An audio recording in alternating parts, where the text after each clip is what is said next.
నేను మీ చిట్కి పిచ్చుక. ఈరోజు మనం కారం తయారు చేసుకోబోతున్నాం.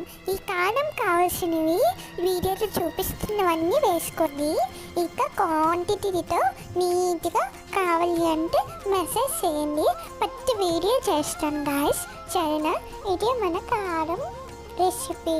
ఈ కారం ఇందులో వేసానంటే ఏంటి బాబా అన్న ఇంకోసారి అన్న కారం ఇందులో వేసానంటే ఎంత మంచి స్మెల్ వస్తుంది.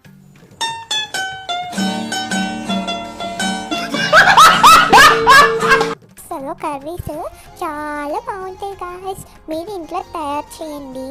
అన్ని క్వాంటిటీస్ ఇస్తాను. ఇంకా ఇది వెజ్లోకి గాయస్, నాన్ వెజ్కి సెట్ అవ్వదు గాయస్. ఇంకా ఇది దోశ ఇడ్లీలోకి కూడా నంచుకోవచ్చు గాయస్. చాలా బాగుంటుంది. మీరు కూడా ట్రై చేయండి. అలాగే సబ్స్క్రైబ్ చేసుకోండి.